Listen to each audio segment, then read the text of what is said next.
Eh bien salut à toutes et tous, c'est Zelo les gars, on se retrouve pour une nouvelle vidéo. Comme vous avez pu le voir au titre et à la miniature, on va parler de Kik et de mon passage sur Kik.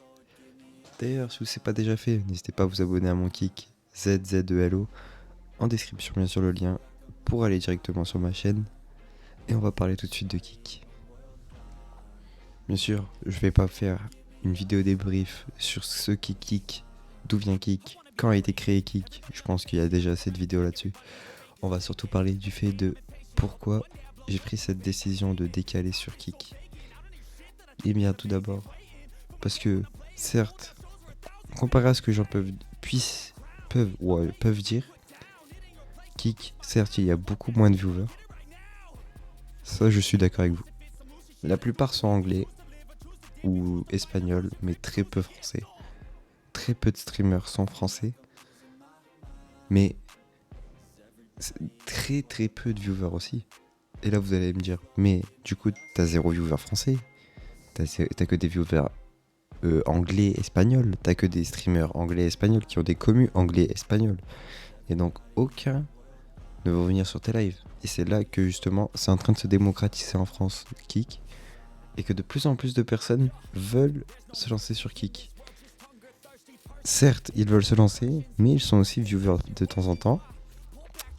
Et donc, c'est là où l'avenir est sur Kik. C'est que certes, la plateforme, nous ne savons pas si elle va être pérenne ou qu'elle va durer longtemps. Mais qui vous dit que Twitch va rester longtemps? Qui vous dit que Twitch va réagir? Qui vous dit que Twitch va penser aux streamers avant eux?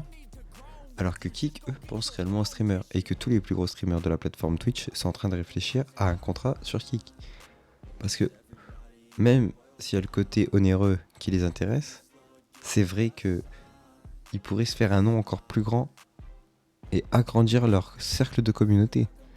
Alors c'est sûr que vous allez me dire, pour des mecs comme Squeezie et tout, ils ont déjà une communauté déjà assez grande et qui cherchent pas à aller plus loin. Et c'est là que vous vous trompez, c'est que chaque youtubeur cherche à aller toujours plus loin pour avoir une plus grosse communauté de jour en jour.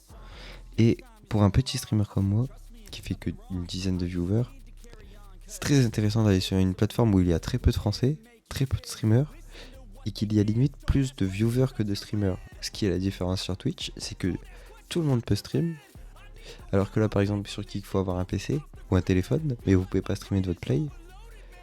Et en plus, sur Kik, il y a très peu de streamers. Quand vous regardez les catégories Fortnite, tout ça, il y a très très peu de streamers. Et donc, la majorité est viewer, certes étranger, mais bon, c'est en train de se démocratiser comme je l'ai dit tout à l'heure en France. Et on va très vite percer sur Twitch, sur Kik, que sur Twitch. C'était Zelo les gars, c'était juste une petite vidéo comme ça, débrief, pour parler vite fait de Kik. N'hésitez pas à me suivre sur mon Kik, ça me ferait extrêmement plaisir. Et n'hésite pas à t'abonner à cette chaîne YouTube, je sais que je suis très peu actif, mais je te conseille de venir sur mon Kik parce que je suis quasiment en live tous les jours, 2 fois par jour. C'était Zelo,